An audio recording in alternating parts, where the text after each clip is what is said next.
Hello and good morning. So, this is our first lecture on the topic shoot apex. We are studying meristematic tissues, and in this topic of meristematic tissues, we are taking up the shoot apex first.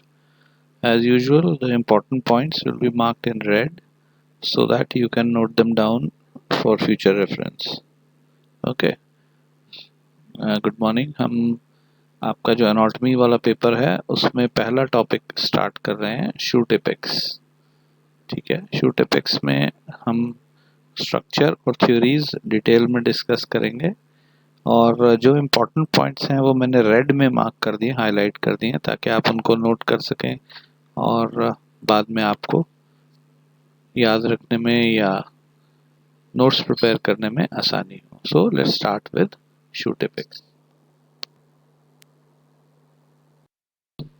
Stem apex की बात कर रहे हैं तो थोड़ा जान लेते हैं स्टेम क्या होता है। स्टेम इज एन ऑर्गन जो हमें प्लांट का जमीन के ऊपर नजर आता है। Has alternating system of nodes and internodes. जहाँ पे से लीव्स या ब्रांचेस निकलती हैं स्टेम में उसको हम नोड कहते हैं और एक नोड और दूसरी नोड के बीच का जो एरिया है उसको हम इंटरनोड कहते हैं। ठीक है, अब स्टेम में जो मेरिस्टेमेटिक टिश्यू होते हैं वो तीन जगह पे होते हैं। मेरिस्टेमेटिक टिश्यू क्या होते हैं? मेरिस्टेमेटिक टिश्यूज आर सेल्स और टिश्यूज विच डिवाइड कंटिन्यूसली, जो सारी उम्र डिवाइड करते रहते हैं to produce new cells. Okay, so meristematic cells कहाँ कहाँ प्रेजेंट हैं स्टेम में? Where are they present? Axillary bud. Axillary bud जो है वो हर लीफ, जहाँ से लीफ निकलती है उस पोर्शन में और स्टेम के बीच में जो छोटा सा पॉइंट है वहां पे एक्सिलरी बड होता है। एपिकल बड जो है वो हमेशा स्टेम के एपेक्स पे, स्टेम के टिप पे प्रेजेंट होता है और इससे जो डिविजन्स होती हैं उससे सेल अपना स्टेम जो है वो इलोंगेट होती है। इंटरकैलरी मेरिस्टम्स जो हैं इंटरनोड्स में होते हैं, दो नोड्स के बीच के पोर्शन में होते हैं और ये मेरिस्टेमेटिक सेल्स के बने हुए होते हैं इंटरकैलरी मेरिस्टम्स, और ये ज्यादातर हमें मोनोकॉट स्टेम्स में नजर आते हैं। ठीक है, और जो एपिकल मेरिस्टम हमारा लीव्स के साथ, प्रोटेक्टिव लीव्स के साथ कवर्ड होता है उसको हम बड कहते हैं। Leaf primordia are immature leaves which are present just below or on the sides of the stem apex. So ये कुछ चीजें हैं जो हमें पता होनी चाहिए, बेसिक नॉलेज पहले से होना चाहिए इनका कि नोड्स क्या होती हैं, इंटरनोड्स क्या होती हैं, एक्सिलरी बड क्या होता है। एक्सिलरी बड लीफ के साथ निकलता है और इसमें से शूट या ब्रांच बनती है। एपिकल बड टिप पे होता है, हमेशा डिवाइड करता रहता है, लगातार डिवाइड करता रहता है जिससे कि स्टेम ग्रो करती है। इंटरकैलरी मेरिस्टम्स जो हैं ये इंटरनोड्स में प्रेजेंट होते हैं, ज्यादातर मोनोकॉट्स में होते हैं। बड जो है वो एपेक्स या स्टेम एपेक्स या एक्सिलरी बड जो है ये reproductive cells, meristematic cells surrounded by leaves होता है। ठीक है, सो these are some basic terms which define or which indicate a stem. Stem consists of alternating system of nodes and internodes. The group of leaves or a single leaf is formed at a node, and then after some distance again the leaf is formed. So where the leaves or branches are formed is known as a node, and the area between them is known as a internode. All right. Axillary bud is a small bud present at the base of the leaf from which shoot or branches will be formed. Apical bud is only it's a single bud which is present at the tip of the stem, keeps on dividing throughout life, due to which the stem elongates. Intercalary meristems are a group of dividing cells or meristematic cells which are present in the internodes of monocot cells.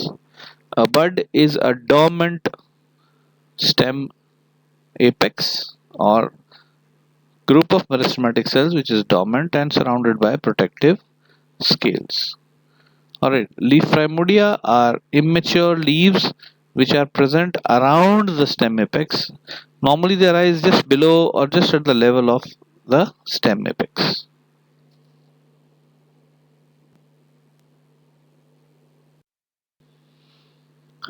Just a diagrammatic representation of the stem apex or the apical meristem as it is called in some books. So you have a group of dividing cells present in the center surrounded by immature leaves on all sides which are called leaf primordia. Okay so ये stem apex का एक diagram है छोटा सा जिसमें आप देख रहे हैं सेंटर में जहाँ एरो है वहाँ पे ग्रुप ऑफ सेल्स है जो डिवाइड करते हैं जिनको हम एपिकल मेरिस्टम या स्टेम एपेक्स कहते हैं और इनके आसपास कुछ इमेच्योर लीव्स हैं जिनको हम लीफ प्राइमोडिया कहते हैं.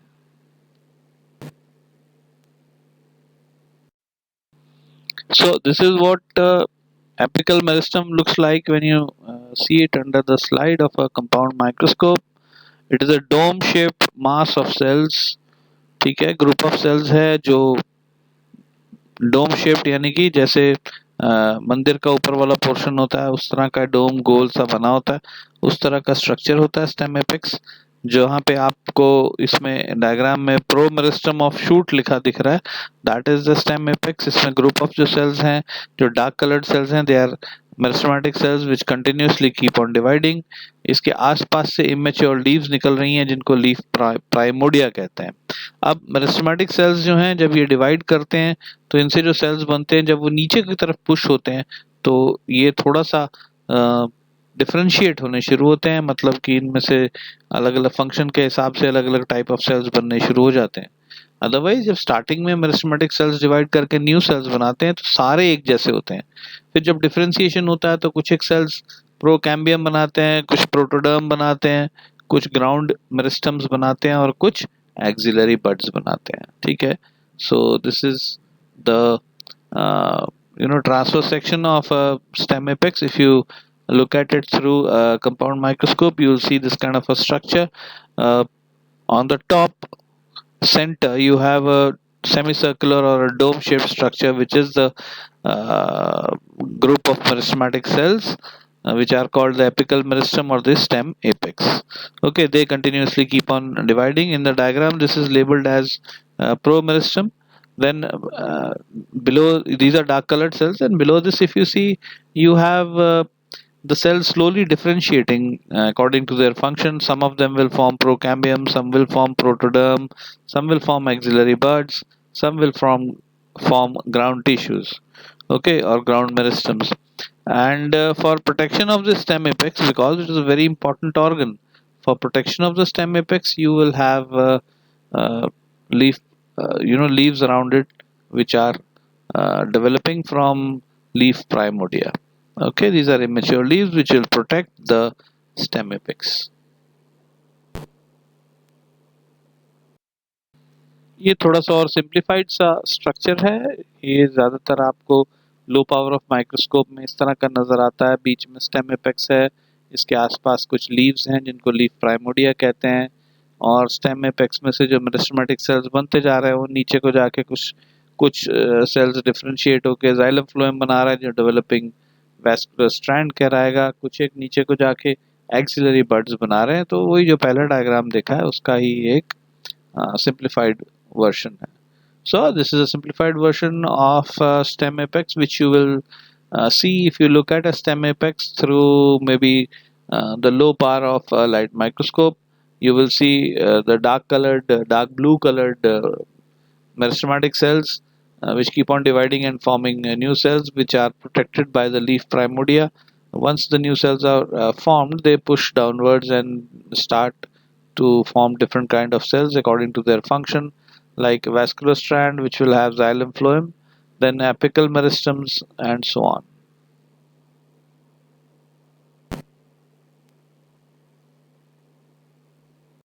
ओके, तो स्ट्रक्चर तो हमने देख लिया. अब ये जो स्टेम एपेक्स है इसका ब्रॉड स्ट्रक्चर देखा है हमने. इंटरनल स्ट्रक्चर कैसा होता है, कौन से सेल्स क्या क्या काम करते हैं, उसके लिए हमारे पास कुछ थियरीज हैं जो काफ़ी पहले से दी गई हैं. कुछ एक को हम मानते हैं, कुछ एक को हमने रिप्लेस कर दिया क्योंकि हमें ऐसा लगा नया नॉलेज जब आया कि ये थ्योरी ठीक नहीं है. सो मेनली तीन थ्योरीज हैं, apical cell theory, histogen theory and tunica corpus theory. आजकल हम ज़्यादातर ट्यूनिका कॉर्पस थ्योरी को एक्सेप्टेबल, सबसे ज़्यादा एक्सेप्टेबल थ्योरी मानते हैं। Okay, so we have had a brief look at the structure of a stem apex. Now if you look into how the stem apex functions and which cells perform what functions, so for that scientists have given different theories over a period of time. uh, Out of those theories, we will look at three, which are the main ones: the apical cell theory, the histogen theory, and the tunica corpus theory, which is the most acceptable theory these days. Okay, so let's start with apical cell theory. ये जो theory है ये नागेली ने दी है 1944 में, और इनके हिसाब से एक सिंगल सेल होता है जो एपिकल मेरिस्टम बनाता है, और इस सिंगल सेल से ही सारे नए सेल्स प्रोड्यूस होते हैं। बड़े बड़े साइज का सेल होता है, बहुत लार्ज साइज सेल होता है, और इन्वर्टेड पिरामिड की तरह होता है। मतलब इसका बेस जो है वो नीचे नैरो होगा। ट्रायंगल को अगर उल्टा कर दें तो बेस जो है वो छोटा सा बन जाएगा, और अब इसका अपर सरफेस जो है वो काफी चौड़ा हो जाएगा। उस तरह का ये सेल होता है, ठीक है। और ये अपने जितने भी तरफ साइड्स भी हैं उस तरफ भी नए सेल बनाएगा, ऊपर को भी नए सेल बनाएगा, और जब नए सेल बनते जाएंगे तो वो नीचे जाते जाएंगे और उनसे सारे पार्ट्स ऑफ द स्टेम बनेंगे। Now, apical cell theory was proposed in 1944 by Nageli, and according to this theory, there is only one single cell responsible for the formation of all tissues which we see in the stem, and this is a very large cell which is like an inverted pyramid. The pointed end will be downwards, and it forms cells on all sides. And then these cells differentiate and get pushed downwards to form the stem.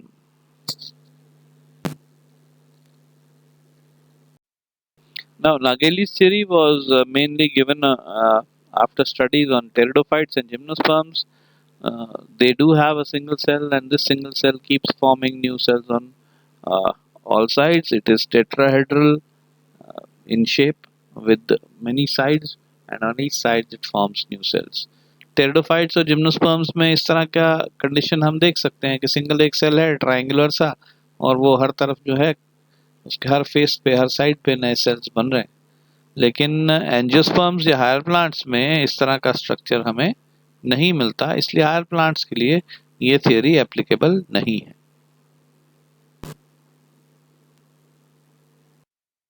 Histogen theory हैंस्टीन ने दी थी, बहुत पहले दी है, नागेली से भी पहले दी है, और इस थ्योरी के हिसाब से स्टेम एपेक्स जो है वो सिंगल सेल का नहीं बना हुआ है, mass of cells, group of cells का बना हुआ है, जो बेसिकली तीन लेयर्स में आप देख सकते हैं।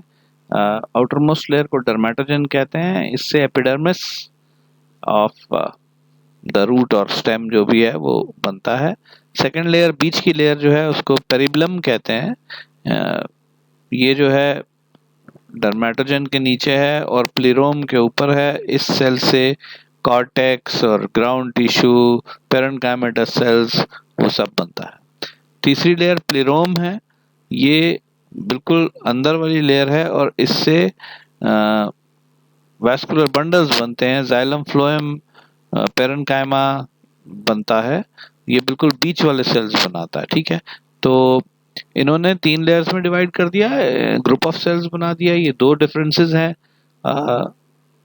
पहली वाली थ्योरी से। लेकिन सबसे जो इस थ्योरी की इंपॉर्टेंट पॉइंट है वो ये है कि this theory is applicable to the stem apex and the root apex, मतलब शूट टिप और रूट टिप दोनों के लिए ये थ्योरी एप्लीकेबल है, ठीक है। Okay, so Histogene theory was given by Einstein long time back. Even before Nageli put forward his theory, he has given this theory, and according to him, the meristematic cells of a plant and especially the stem and root apex are a mass, are a group of cells, which can be differentiated into three layers. The outermost is dermatogen. It forms the epidermis of the stem, the outermost layer of the stem or the root. The middle layer is the peribellum, which is below the dermatogen and which forms cortex or the ground tissue. And the innermost layer is the plerome, which forms the vascular cylinder, that is xylem, phloem and xylem parenchyma, etc. So according to this theory, there is a mass of cells, not a single cell, and then this mass is differentiated into three separate layers. But the most important point for this theory is that this single theory explains the formation and function of the shoot apex, the stem apex, and the root apex. Okay.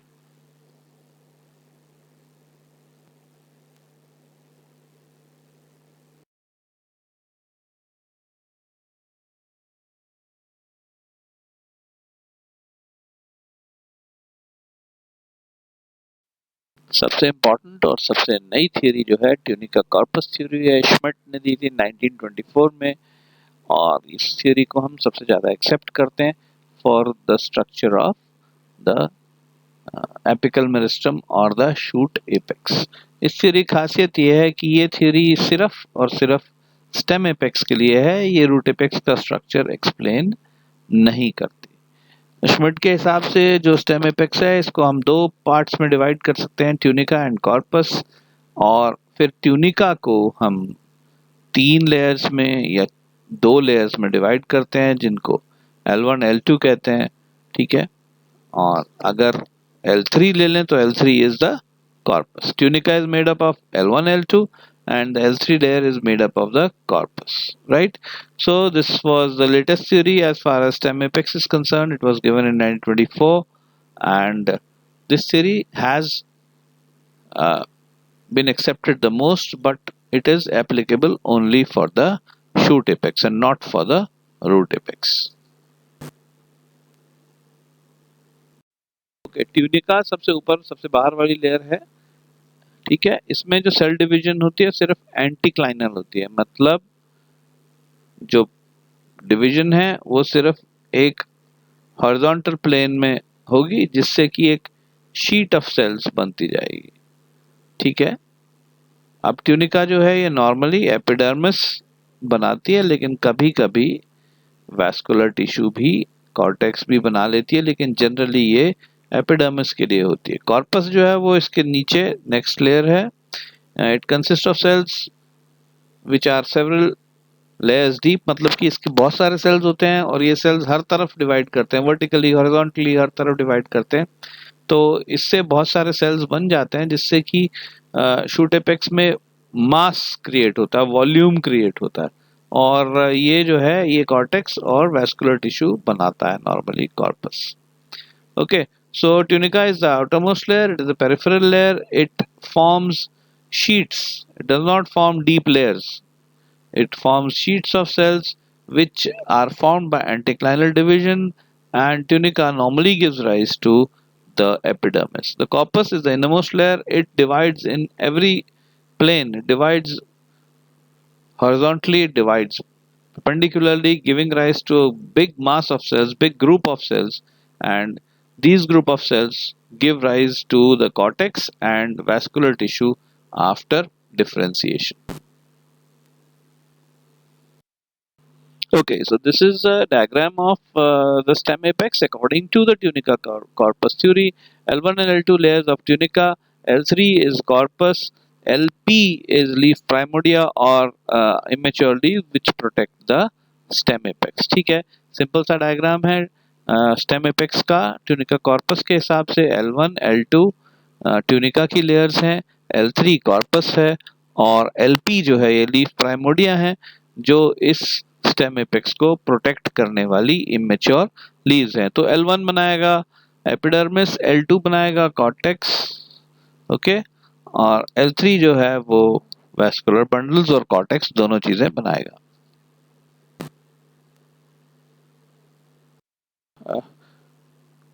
अब थोड़ा सा अगर हम detail देखें तो corpus जो है ये भी तीन लेयर्स का बनता है। बिल्कुल बीच में, बिल्कुल सेंटर में कॉर्पस के मदर सेल्स हैं जो हमेशा डिवाइड करते रहते हैं, इनके सेल्स नीचे जाते रहते हैं, और फिर पिट मेरिस्टम है जो मदर सेल्स के नीचे होता है, इससे वैस्कुलर बंडल्स बनते हैं। फ्लैंक मतलब साइड्स होते हैं, तो साइड्स पे जो मेरिस्टम्स हैं इनसे कॉर्टेक्स और ग्राउंड टिश्यू बनता है, ठीक है। तो ये डिवीजन ज़्यादा इंपॉर्टेंट नहीं है, थोड़ा सा डिटेल ज़्यादा हम कर रहे हैं यहाँ पे। अगर आप पहले डायग्राम पे ही रिस्ट्रिक्ट रहेंगे तो भी कोई प्रॉब्लम नहीं है, ये हमने एक्स्ट्रा डिटेल कर ली है for those of you who want to go into competitive exams और समथिंग, उसके लिए तो ये ठीक है। अदरवाइज पहला डायग्राम ही काफी है। ये हमने कॉर्पस को भी लेयर्स में डिवाइड किया। We have divided corpus into 3 layers और 3 sides, you can say. And the middle layer is the central mother cells, which just keep on dividing and forming new cells. Below it you have the pith meristems, which form the vascular cylinder or xylem and phloem, and on the sides you have the flank meristems, which form the cortex.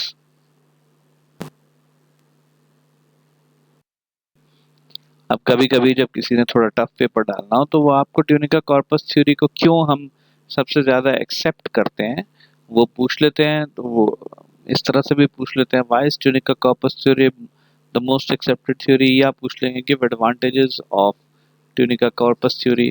ठीक है, तो सबसे पहला advantage ये है कि हमने जो L1 L2 L3 जोन्स बनाई हैं, एक्सेप्ट फॉर L1, L2 भी कॉर्टेक्स बना सकता है, L3 भी कॉर्टेक्स बना सकता है, L2 भी वैस्कुलर बंडल्स बना सकता है, L3 भी वैस्कुलर बंडल्स बना सकता है। मतलब कोई फिक्स नहीं है कि भाई इस लेयर से यही बनेगा। ठीक है, और सेकेंडली ये जो थ्योरी है एंजियोस्पर्म्स में जो ग्रोथ होती है, हायर प्लांट्स में जो ग्रोथ होती है, उसको सबसे बढ़िया एक्सप्लेन करती है। इससे हमें लीव्स की डेवलपमेंट भी साथ साथ समझ में आ जाती है। ठीक है, और ग्रासेस में कुछ अलग तरह से ट्यूनिका कॉर्पस थोड़ा सा काम करती है, जिससे हम ग्रासेस को अलग अलग फैमिलीज में क्लासिफाई कर सकते हैं। टेक्सोनमी में भी ये थ्योरी हमारी मदद करती है। So you can be asked directly what are the advantages of Tunica corpus theory, or you can be even asked why is it the most accepted theory today. So these are some advantages of the Tunica corpus theory. Firstly, we have not restricted the zones that this zone will form only these type of cells. L2 and L3 interchangeable, they can form, both can form cortex, both can form vascular bundles. This is the first advantage. Secondly, the shoot apex theory, this tunica corpus theory, explains the growth pattern, or how the angiosperms or higher plants grow, is best explained by this theory. Then leaves formation can also be explained by this theory, and this theory is applicable very nicely or very well applicable to the grasses, and it even helps us differentiate grasses into different families. So this is a brief video on stem apex. It is an important topic. Please note down the important points, okay, so that you can use them in future. So ये lecture था हमारा stem apex या apical meristem में shoot apex पर। Important है, इसकी theories में से एक थ्योरी आपको एग्जाम में डेफिनेटली कोई ना कोई पूछ लेते हैं, तो इम्पॉर्टेंट पॉइंट्स नोट करिएगा, डायग्राम बना के रखिएगा। ठीक है, ताकि आप बाद में इसको याद कर सकें, यूज कर सकें। Okay, so thank you.